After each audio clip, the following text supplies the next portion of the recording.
History में हम लोग अशोक देख लिए थे, अब हम लोग चंद्रगुप्त मौर्य बिंदुसार को देख लें।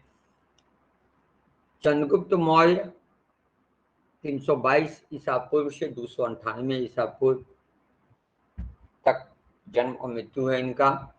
चंद्रगुप्त मौर्य भारतीय इतिहास प्रमुख शासक थे। इनके शासन से पहले सिकंदर ने भारत पर आक्रमण करके कई क्षेत्र कर लिया था। सिकंदर ने अपने जीते हुए क्षेत्रों में अपने प्रतिनिधियों को रखा था। मौर्य वंश की स्थापना चंद्रगुप्त मौर्य ने की थी। इसमें चाणक्य ने उसकी सहायता की। बौद्ध और जैन ग्रंथों में मौर्यों को क्षत्रिय बताया गया है, जबकि ग्रंथों में इन्हें शूद्र बताया गया है।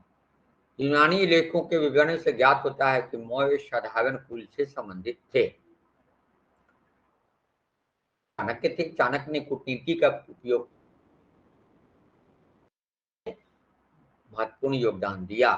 विशाख दत्त द्वारा राक्षस से चंद्रगुप्त मौर्य और चाणक्य की गतिविधियों से का पता चलता है।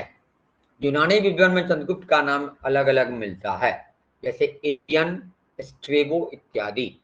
जस्टिन ने चंद्रगुप्त मौर्य के लिए सेंड्रोकोटस, एपिनायस और प्लूटार्क ने एंड्रोकोटस जैसे नामों का उपयोग किया है। सर्वप्रथम 28 फरवरी 1793 में सर विलियम जोन्स ने उपर्युक्त यूनानी की पहचान चंद्रगुप्त मौर्य से की। कब? 28 फरवरी 1793 को। अब प्रश्न उठता है कि चाणक्य के सहयोग से चंद्रगुप्त ने सर्वप्रथम उत्तर पश्चिमी सीमा को जीता, क्योंकि सिकंदर के बाद अव्यवस्था फैली हुई थी। पश्चिमोत्तर क्षेत्र की विजय के बाद चंद्रगुप्त मौर्य ने मगध पर विजय प्राप्त की और नंद वंश के अंतिम शासक घनानंद की हत्या कर नंद वंश को समाप्त कर दिया। इसमें चंद्रगुप्त सेल्यूकस का युद्ध प्रमुख है। 304 से 5 ईसा पूर्व चंद्रगुप्त मौर्य और सेल्यूकस का युद्ध हुआ। इस युद्ध में चंद्रगुप्त मौर्य की जीत हुई। चंद्रगुप्त मौर्य और सेल्यूकस के बीच संधि का वर्णन यूनानी विद्वान प्लूटार्क ने किया है।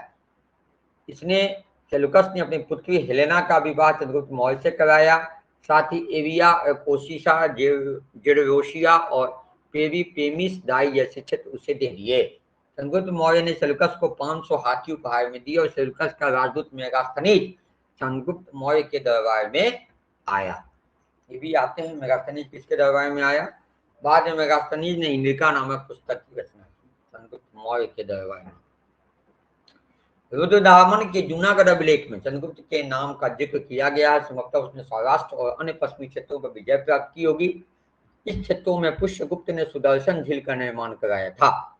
शौहगौरा, ताम्रपत्र तथा महास्थान अभिलेख से इन क्षेत्रों पर चंद्रगुप्त मौर्य के अधिकार की पुष्टि होती है। तमिल साहित्य में अहना गुरु और फुरना गुरु से दक्षिण भारत में भी चंद्रगुप्त मौर्य के आधिपत्य का ज्ञान होता है।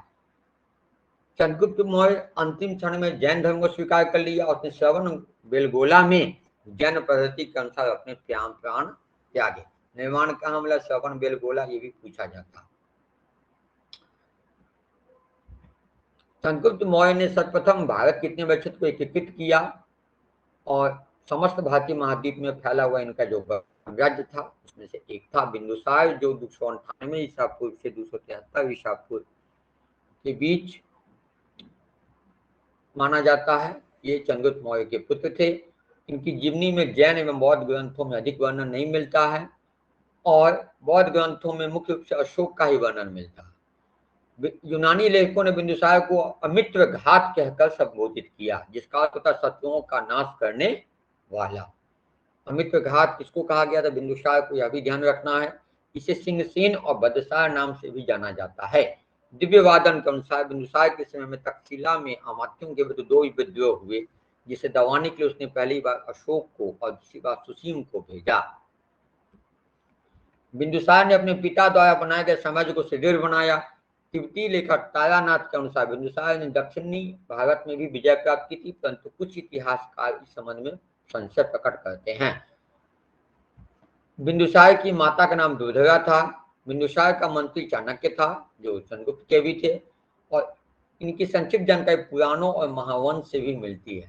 सीरिया के शासक एंटियोकास प्रथम ने अपने दूत डायमेकस को बिंदुसार के दरबार में भेजा था।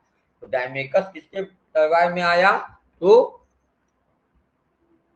किसके दरबार में आया? बिंदुसार के दरबार में। मेगास्थनीज चंद्रगुप्त मौर्य के दरबार।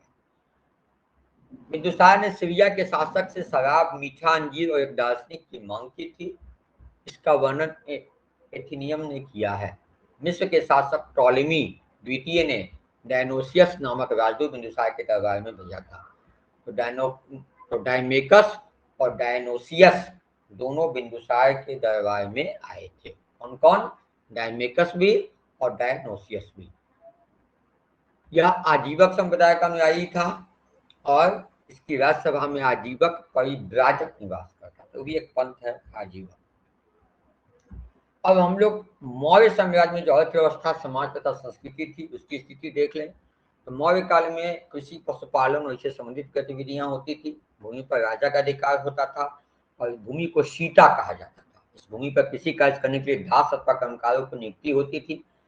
कई राज्य की ओर से सिंचाई का समुचित प्रबंध था जिसे सेतु बंद कहा जाता था। इन क्षेत्रों में राज्य द्वारा सिंचाई की सुविधा प्रदान की जाती थी। उन क्षेत्रों से राज्य उत्पादन का 1/3 हिस्सा कर के रूप में राजा को दिया जाता था और इस सिंचाई कर को उदक भाग कहा जाता था। उदक भाग। मौर्यकालीन सम्राटों द्वारा अपने राज्य में सिंचाई की व्यवस्था की गई। इसके लिए झीलों अथवा जलाशयों का निर्माण कराया गया था। इस दौरान विभिन्न प्रकार की फसलों का उत्पादन होता था। मौर्यकाल में उत्पादन का 1/6 भाग कर के रूप में दिया जाता था, जबकि मेगास्थनीज के अनुसार 1/4 हिस्सा ही दिया जाता था। अनाज, पशु और सोने के रूप में भी कर देने वाले गांव हिरण्य, बिगाड़ देने वाले गांव बिस्की और कर मुक्त गांव परिहारी कहलाते थे। गांव 3 प्रकार के होते थे। जो अनाज, पशु और सोना देगा उसको हिरण्य कहा जाता था, जो बिगाड़ देता था वो गांव बिस्की, और जो गांव पूर्णतः कर मुक्त था उसको परिहारी। ठीक है, 3 शब्द ध्यान रखने, हिरण्य, बेगार और परिहारी।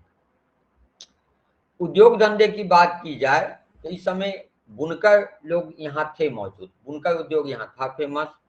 पत्थर तराशने का काम भी काफी होता था। धातु उद्योग, चमड़ा उद्योग, शराब उद्योग, जहाजरानी उद्योग, औषधि उद्योग भी प्रसिद्ध थे। इसमें रेशम का आयात चीन से किया जाता था। काशी, बंग, पुंडू, कलिंग और मालवा सूती वस्त्रों के लिए प्रसिद्ध था। बंग का मलमल जो था वो विश्व प्रसिद्ध था उसका। व्यापारिक गतिविधियों की बात की जाए तो कुछ वस्तुओं का व्यापार राज्य द्वारा भी किया जाता था। उन वस्तुओं को राजपण्य कहा जाता था। जिनका व्यापार राज्य द्वारा किया जाता था उसको कहा जाता था राजपण्य।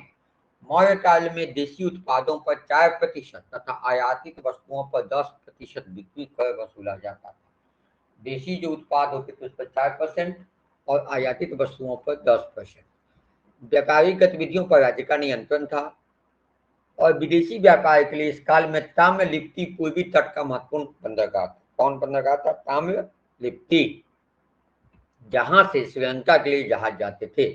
पश्चिमी तट पर भरौच और सोपारा प्रमुख बंदरगाह थे। विदेशी व्यापार की बात की जाए तो इस समय पश्चिमी एशिया, मिस्र, चीन और श्रीलंका से व्यापार होता था। चीन से रेशम, ताम्रपनी से मोती, नेपाल से चमड़ा, सीरिया से मदिरा, पश्चिमी एशिया से घोड़ों का आयात होता था। इस दौरान हाथी दांत, कछुए, सीपियां, मोती, रंग, नील और बहुमूल्य लकड़ी का निर्यात भी होता था। यहाँ जो मुद्रा थी वो सोने, चांदी और तांबी के सिक्के प्रचलन थे। राजकीय मुद्रा पन थी।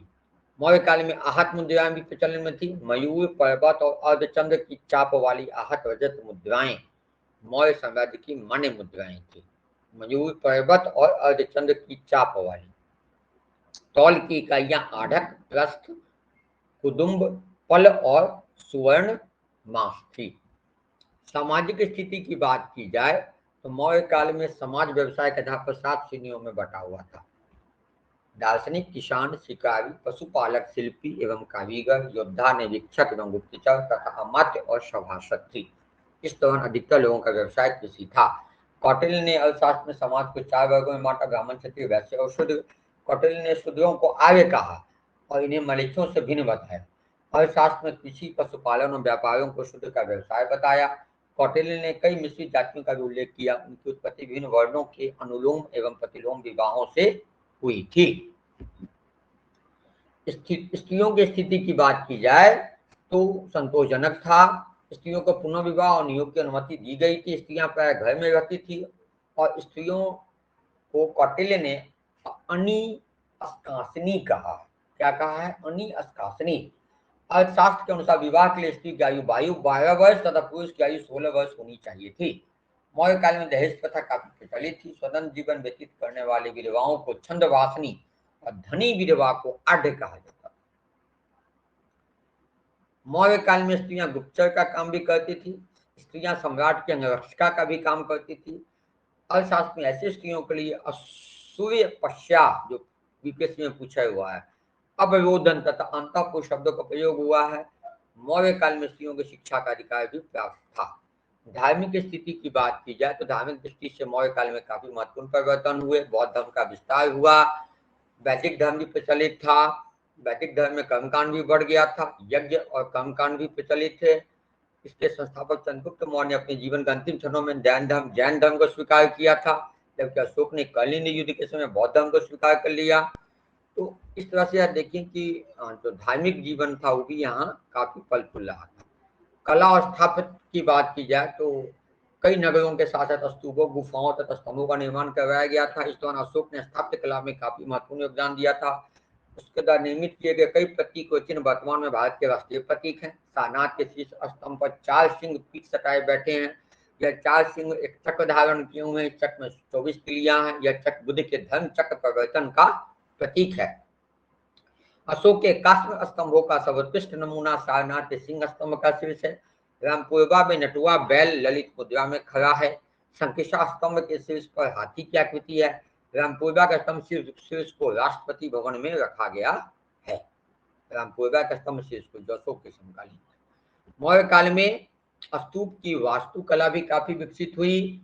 सम्राट अशोक ने काफी संख्या में स्तूपों का निर्माण करवाया। इस पर निर्मित किए गए प्रमुख स्तूप हैं सांची का महास्तूप, सारनाथ का, धर्मराज का स्तूप, भरहुत और तक्षशिला स्तूप। मौर्य काल में चट्टानों को काटकर कई गुफाओं का निर्माण करवाया गया था। इसमें सुदामा की गुफा, कर्ण चौपड़ा की गुफा और विश्व झोपड़ी प्रमुख है। मौर्य काल की राजधानी पाटलिपुत्र थी। प्रशासन चलाने के लिए साम्राज्य को 4 प्रमुख वर्गों में बांटा गया था। पूर्वी क्षेत्र की राजधानी तौशाली, उत्तरी क्षेत्र की तक्षशिला, पश्चिमी की उज्जैन और दक्षिणी की सुवर्णगिरि। मेन तो पाटलिपुत्र थी, लेकिन उसको 4 अन्य राजधानियों बनाया गया था। तौशाली पूर्वी का, तक्षशिला उत्तर का, उज्जैन पश्चिमी भाग का और सुवर्णगिरि दक्षिणी भाग का। मौर्य प्रशासन की जानकारी का मुख्य स्रोत कौटिल्य का अर्थशास्त्र और यूनानी लेखक मेगास्थनीज की इंडिका है। अशोक के अवलोकन से भी समझ में जानकारियां मिलती हैं। केंद्रीय प्रशासन की बात की जाए तो प्रशासन मुख्य राजा में निहित था। प्रशासन में कार्यपालिका, व्यवस्थापिका, न्यायपालिका पर नियंत्रण होता था, जो आज के समय में है। कौटिल्य के अर्थशास्त्र में अशोक के शिलालेख में मंत्रिपरिषद के बारे में चर्चा की गई, जो आज के समय में भी है। पतंजलि द्वारा रचित महाभाष्य में भी चंद्रगुप्त मौर्य के काल में सभा का वर्णन किया गया, जो आज भी है। विधानसभा, लोकसभा, मंत्रिपरिषद के सदस्यों का चुनाव योग्यता के आधार पर किया जाता था, जो आज नहीं है। पुरोहित, सेनापति, सन्निधाता और युवराज सम्राट की मंत्रिपरिषद के प्रमुख सदस्य थे। अर्थशास्त्र में वर्णन पुरोहित कहा जाता। प्रमुख धर्माधिकारी प्रधानमंत्री को पुरोहित, राजस्व अधिकारी के प्रधान को समाहर्ता, राजकीय कोषाध्यक्ष को सन्निधाता। इससे काफी क्वेश्चन आते हैं। युद्ध विभाग के मंत्री को सेनापति, राजा को उत्तराधिकारी युवराज, फौजदारी न्यायालय का न्यायाधीश प्रदेश का, सेना का संचालक नायक, उद्योग धंधे का प्रधान निरीक्षक करमंत्रिका, दीवानी न्यायालय का न्यायाधीश व्यवहारिक, मंत्रिपरिषद का अध्यक्ष मंत्रिपरिषदाध्यक्ष, सेना की सामग्रियों को जुटाने वाला प्रधान अधिकारी दंडपाल, सीमावर्ती दुर्गों का रक्षक अंतपाल, भीतरी दुर्गों का प्रबंधक दुर्गपाल, नगर का प्रमुख अधिकारी नागरक, राजकीय कागजातों को सुरक्षित रखने वाला प्रशासता, राजमहलों की देखरेख करने वाला प्रधान अधिकारी दोवारिक, सम्राट की अंगरक्षक सेना का प्रधान अधिकारी अंतरवस्किक, वन विभाग का प्रधान अधिकारी आवटिक, वाणिज्य विभाग के अध्यक्ष को पन्याध्यक्ष, अबकारी विभाग के अध्यक्ष को सुराध्यक्ष, बचों खाने के अध्यक्ष को सूनाध्यक्ष, गजगांव के अध्यक्ष को गजकाध्यक्ष, कृषि विभाग के अध्यक्ष को शीताध्यक्ष, खान विभाग के अध्यक्ष को अकराध्यक्ष, वनों के अध्यक्ष को कुप्याध्यक्ष, कोष्ठकार के अध्यक्ष को कुष्ठराज्ञाध्यक्ष, आयुधगार के अध्यक्ष को आयुधराज्ञाध्यक्ष, व्यापार कर वसूलने वाले को शुल्काध्यक्ष, कताई बुनाई विभाग के अध्यक्ष को सूत्राध्यक्ष, दांत विभाग के अध्यक्ष को लोहाध्यक्ष, छापेखाने के अध्यक्ष को लक्षणाध्यक्ष, पशुधन विभाग के अध्यक्ष को गोअध्यक्ष, चारागाहों के अध्यक्ष को वित्ताध्यक्ष, जहाजरानी विभाग के अध्यक्ष को नवाध्यक्ष, बंदरगाहों के अध्यक्ष को पन्नाध्यक्ष, व्यापारिक मार्गों के अध्यक्ष को संस्थाध्यक्ष, धार्मिक संस्थाओं के अध्यक्ष को देवता अध्यक्ष, मापतोल के अध्यक्ष को पोता अध्यक्ष, दुई और समय संबंधी साधु की नियुक्ति करने वाला माना अध्यक्ष, घोड़ों के अध्यक्ष को अश्वाध्यक्ष, हाथियों के अध्यक्ष को हस्ताध्यक्ष, सोने का अध्यक्ष को स्वर्णाध्यक्ष और अक्षपटलाध्यक्ष को महालेखाकार। ठीक है, अब हम लोग इस तरह से प्राचीन भारतीय इतिहास को समाप्त कर लिए।